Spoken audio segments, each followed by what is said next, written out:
15ಕ್ಕೆ ಪೂರ್ಣಗೊಳ್ಳಬೇಕಾಗಿತ್ತು. ಆದರೆ ದುರ್ದೈವ ಸರ್ಕಾರಗಳ ಇಚ್ಛಾಶಕ್ತಿ ಕೊರತೆ, ರಾಜಕಾರಣಿಗಳ ನಮ್ಮದು ನಿರ್ಲಕ್ಷ್ಯ. ಇದು 17 ಆದರೂ ಅಂದರೆ 7 ವರ್ಷ ಗತಿಸಿದರೂ ಈ ಯೋಜನೆ ಪೂರ್ಣಗೊಂಡಿಲ್ಲ. 33 ಕಿಲೋಮೀಟರ್ಗೆ ಅಂದಾಜು 560 ಎಕರೆ ಜಮೀನನ್ನು ರಾಜ್ಯ ಸರ್ಕಾರ ಭೂ ಸ್ವಾಧೀನಪಡಿಸಿಕೊಂಡು ರೈಲ್ವೆ ಇಲಾಖೆಗೆ ಹಸ್ತಾಂತರಿಸಿದ ಪ್ರತಿಫಲವಾಗಿ ಇವತ್ತು ರೈಲ್ವೆ ಇಲಾಖೆ ಅಲ್ಲಿ ಹಳ್ಳಿಗಳ ನಿರ್ಮಾಣವನ್ನು ಮಾಡಿ 1 ತಿಂಗಳ ಹಿಂದಗಡೆ ಒಂದು ಪ್ರಾಯೋಗಿಕ ರೈಲನ್ನು ಓಡಿಸಿ ಅದು ಕೂಡ ಯಶಸ್ವಿಗೊಳಿಸಿದೆ. ದುರ್ದೈವದ ಸಂಗತಿ ಏನಪ್ಪ ಅಂದ್ರೆ, ಇವತ್ತು ನಾವು ಜಮಖಂಡಿ ಅಸಿಸ್ಟೆಂಟ್ ಕಮಿಷನರ್ ಭೂ ಸ್ವಾಧೀನ ಅಧಿಕಾರಿಗಳ ಕಚೇರಿ ಮುಂದೆ ನಾವು ಧರಣಿ ಸತ್ಯಾಗ್ರಹ ಕೂತೀವಿ. ಇವರು 7 ವರ್ಷ ಆದರೂ 1 ಎಕರೆ ಜಮೀನು ಕೂಡ ಭೂ ಸ್ವಾಧೀನ ಪಡಿಸ್ಕೊಂಡಿಲ್ಲ. ಇದು ದುರ್ದೈವದ ಸಂಗತಿ.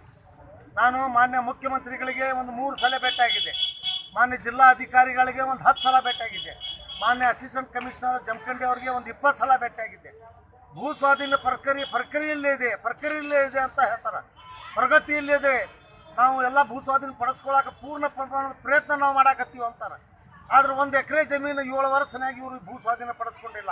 ಯಾಕೆ ಅಂತ ನಾನು ಕೇಳ್ತೀನಿ.